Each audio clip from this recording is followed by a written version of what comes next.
नमस्कार, सीएनबीसी आवाज पर आप सभी का स्वागत है और मैं हूं आपके साथ हर्षदा सावंत। खैर, मैं आप पहुंची हूं यूरोप के देश स्वीडन, जो जाना जाता है अपने मशहूर ब्रांड आइकिया के लिए। 70 साल पुरानी ये कंपनी आज भी विश्व का सबसे बड़ा फर्नीचर स्टोर है। लेकिन कैसे बना आइकिया, यही हम आपको दिखाएंगे अगले आधे घंटे में।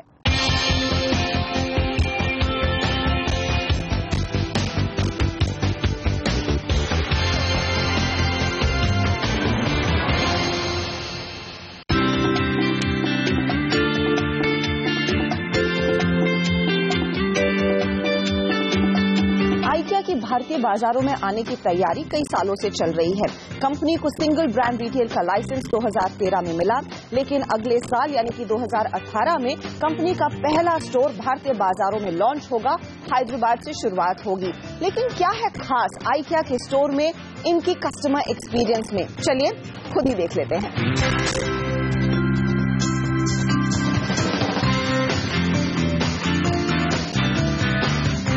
अब आइकिया के स्टोर में आते ही आप अपनी ट्रॉली लेते हैं, लेकिन आपको मिलता है एक कैटलॉग भी। अब इस कैटलॉग में तमाम वो चीजें होती है जो स्टोर में उपलब्ध है या फिर इस पर्टिकुलर सीजन में है। मैं ढूंढ रही थी एक बेकिंग ट्रे जो यहाँ पर मुझे वो दिख रही है और मौजूद भी है। I guess I am lucky कि पहले ही शॉट में मुझे अपनी पहली प्रोडक्ट मिल गई है।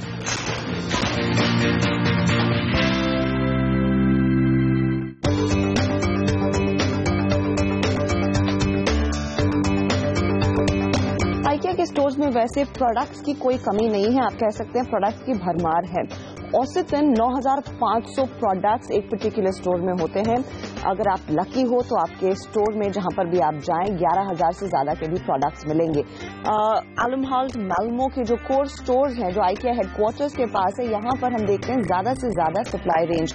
और एक चीज यहाँ पर खास है कि जो तमाम टेक्सटाइल्स है या फिर कार्पेट्स हैं, इसमें कहीं ना कहीं एक इंडियन हिंट भी है, क्योंकि 20% आइकिया की जो टेक्सटाइल्स की सोर्सिंग होती है वो भारतीय बाजारों से ही होती है। तो आगे देखते हैं क्या कुछ अच्छा मिलता है जिसमें कुछ इंडियन टच है या नहीं, वो भी देखेंगे।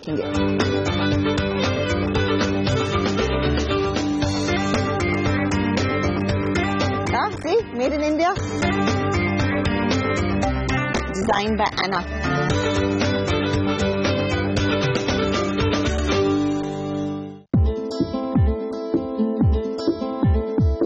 आमतौर पर एक फैमिली प्राइस भी होती है, जैसे इस बाथरोब की फैमिली प्राइस 199 है, लेकिन ओरिजिनल प्राइस 299 है, यानी कि 100 करोड़ का डिस्काउंट जिस पे मिल रहा है।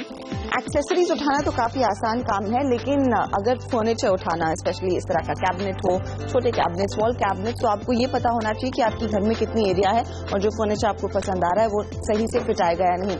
वो आइकिया आपके लिए आसान कर रहा है, क्योंकि सेल्फ सर्विस में एक measuring tape, pencil end of course a little paper, जहां पर आप डिटेल्स लिख सकते हैं कि आपने क्या लिया, क्या आइडिया है और रफली किस तरह का मेजरमेंट आपके एरिया में या फिर ग्राउंड एरिया कवर होगा। तो चलिए आगे जाते हैं। वो अभी तक मैंने नोटिस नहीं किया था, मेरे कार्ट पर भी एक छोटा सा मैप है। तो हम यहाँ पर टेक्सटाइल से बाथरूम एरिया में हैं और इधर जाते हैं जहाँ पे I guess bedrooms and TV cabinets and all of that will be there. चलिए उस तरफ चलते हैं और देखते हैं वहाँ पे क्या है।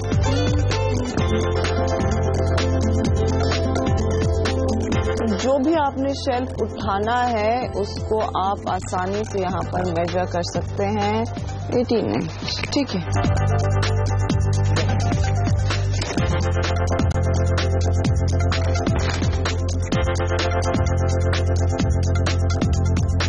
तो कुछ यहाँ पे प्रोडक्ट्स है, जैसे वो शेल्फ था मैंने तुरंत उठा लिया, लेकिन ये पर्टिकुलर शेल्फ थोड़ा सा बड़ा है। ये यहाँ पर नहीं, दूसरे सेक्शन में है जहाँ पे मुझे खुद जाकर पिकअप करना पड़ेगा।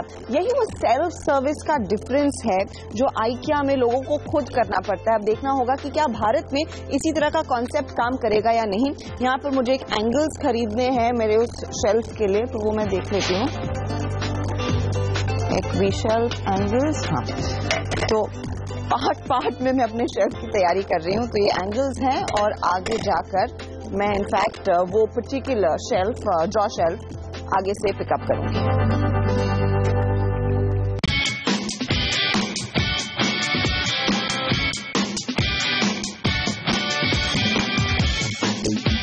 मैंने जो शेल्फ चूज किया था एक्बी एलेक्स, वो यहाँ पे प्रेजेंट है। हाइला 2 फाक 31, दिस इज माई शेल्फ। और इसके लिए पहले जगह बना देते हैं। तो यही मैं आपको बता रही थी ना कि सेल्फ सर्विस, बट पता नहीं तो बहुत भारी है। भारत में इस तरह की सेल्फ सर्विस काम करेगी या नहीं, ये देखना होगा, क्योंकि यहाँ पर आजू बाजू तो मुझे कोई मदद के लिए दिखा भी नहीं और ये शेल्व्स काफी भारी हैं। But anyways, I have managed this, pulled it of. अब आगे की तरफ जाते हैं और देखते हैं कुछ और मिलता है कि नहीं जो मेरे लिस्ट में है। कम कम।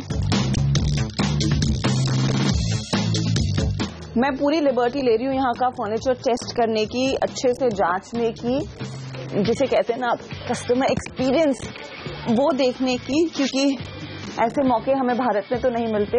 उम्मीद कर रहे हैं 2018 में IKEA जब भारत आएगा तो हम आसानी से जितने कंफर्टेबली यहाँ पर फर्नीचर को देख रहे हैं, उसे एंजॉय कर रहे हैं, उसका पूरा मौका भारत में भी मिलेगा। तो ये वो एक अलग चीज है जो इस ब्रांड में है, एक पर्सनल एक्सपीरियंस वो देता है अपने पर्टिकुलर प्रेजेंटेशन में और साथ ही साथ ऑफ कोर्स उस परचेज डिसीजन में भी।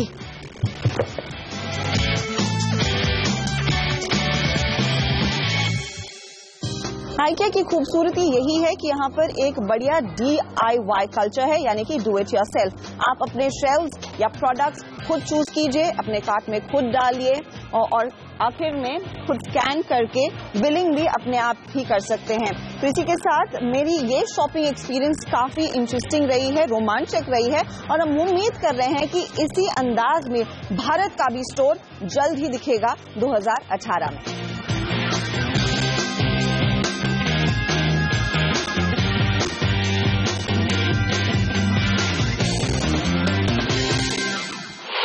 IKEA के दुनिया भर में 390 से ज्यादा ऐसे स्टोर्स हैं और कई इससे भी बड़े, लेकिन इन सभी स्टोर्स के पीछे एक शख्स है, इंगवार कामप्राद, कंपनी के फाउंडर।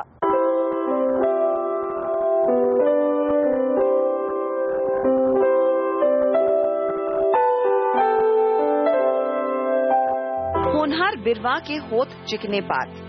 इंगवार कामप्राद 5 साल के थे तभी एंटरप्रेन्योरशिप के बीच अंकुरित होने लगे।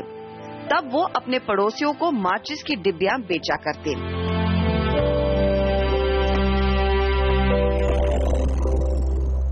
(1926) में स्मॉलैंड दक्षिण स्वीडन में पैदा हुए कामप्राद अपने माता पिता के साथ अगुनारिड गांव के एलेमटारिड फार्म में रहते थे।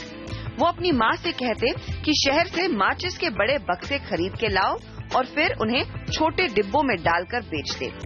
माचिस के बाद धीरे धीरे फूल के बीज, फिर क्रिसमस के डेकोरेशन और पेन जैसी चीजें भी शामिल होती गई। जब वो 17 साल के थे, उनकी पढ़ाई से खुश होकर पिता ने उन्हें कुछ पैसे दिए और कामप्राद ने 1943 में इसी रकम से अपनी कंपनी बना ली और IKEA की नींव रखी।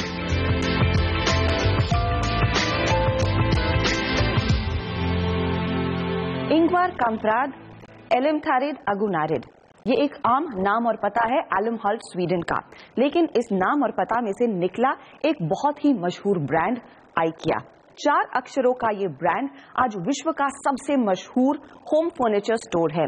वैसे 1958 में इस ब्रांड का पहला होम फर्नीचर स्टोर एलमहल्ट में ही खुला था, लेकिन आज ये एक म्यूजियम का रूप ले चुका है मेरे जैसे पर्यटकों के लिए।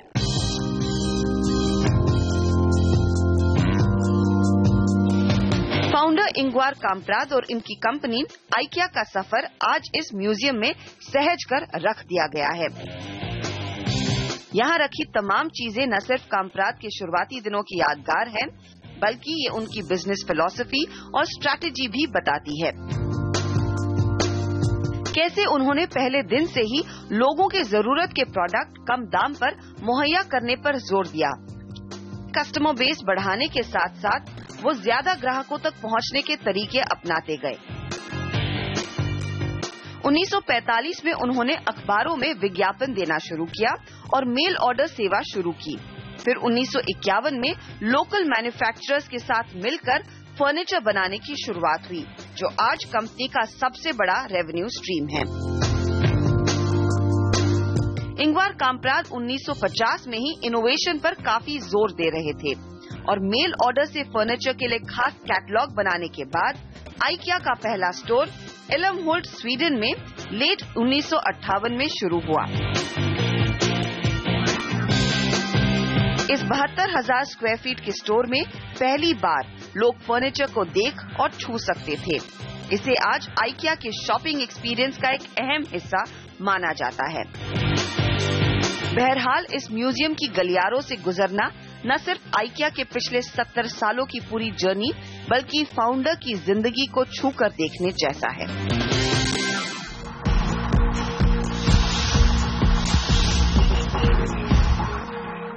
भारत की कंजम्पशन स्टोरी और परचेजिंग पावर आइकिया जैसी कंपनी के लिए भी बहुत बड़ी अपॉर्चुनिटी है। यही वजह है कि कंपनी भारत में बड़े पैमाने पर निवेश कर रही है।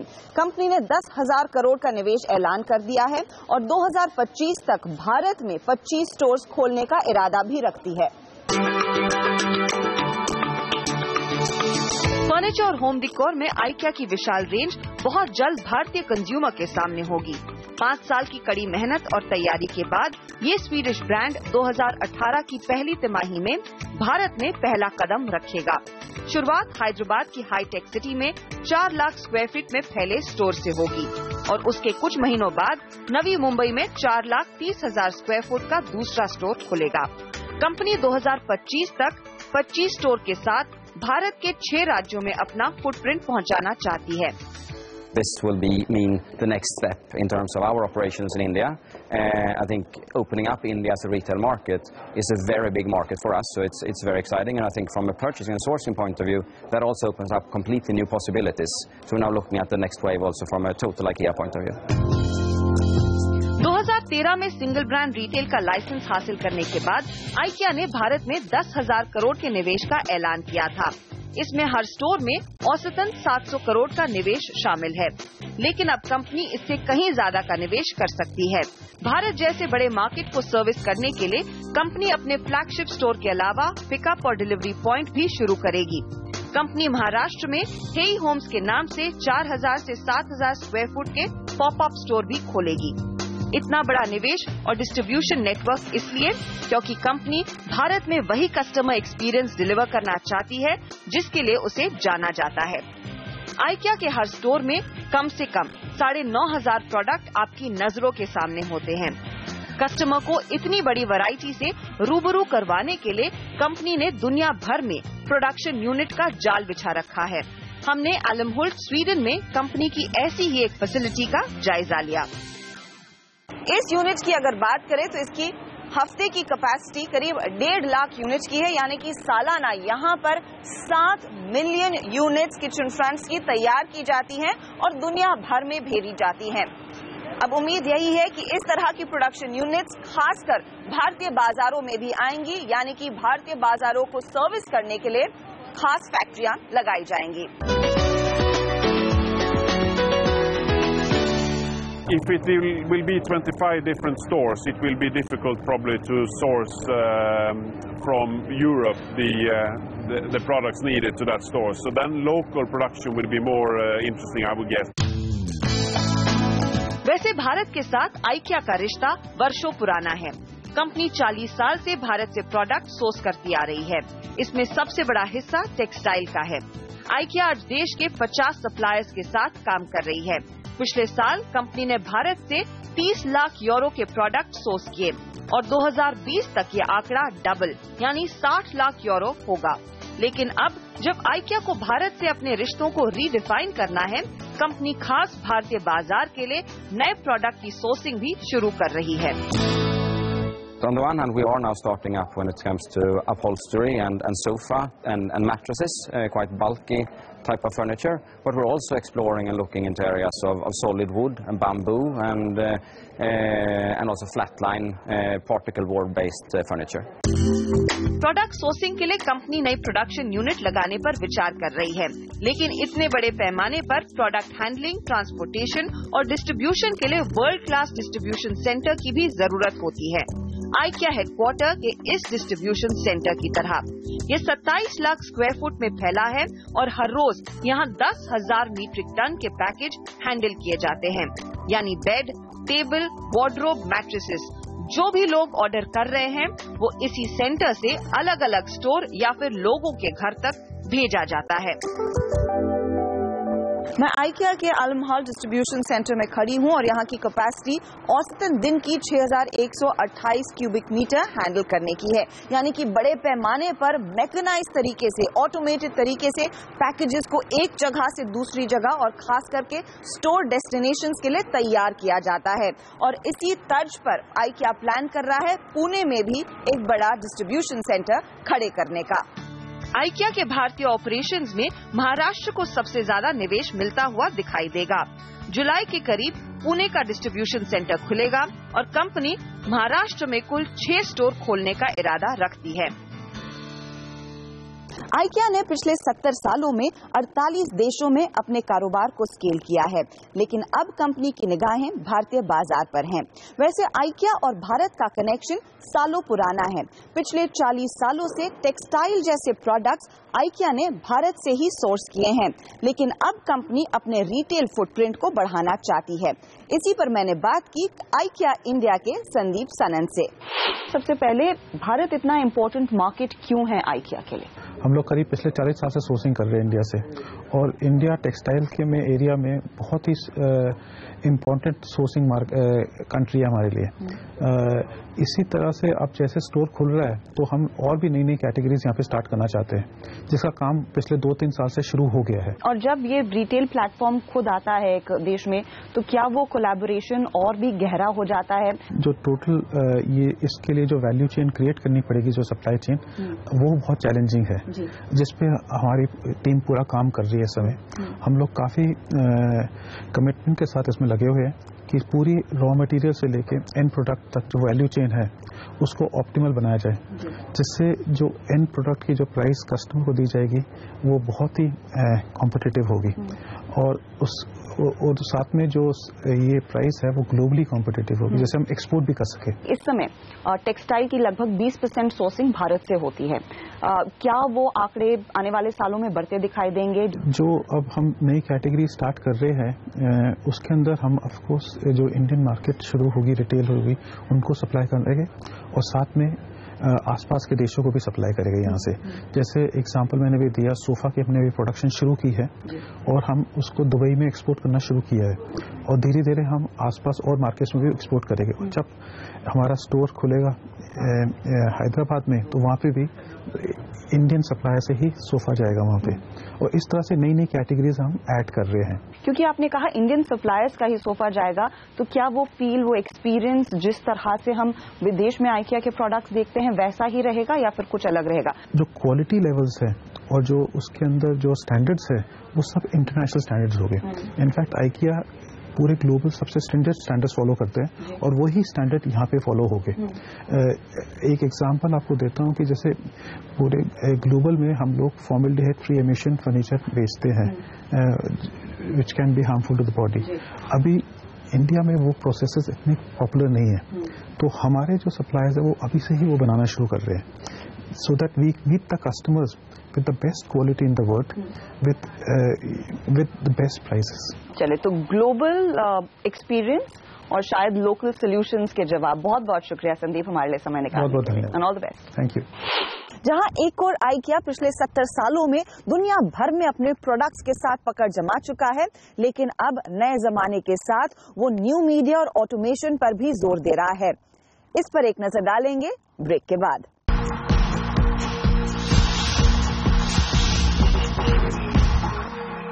CNBC आवाज पर आप देख रहे हैं हमारी खास पेशकश।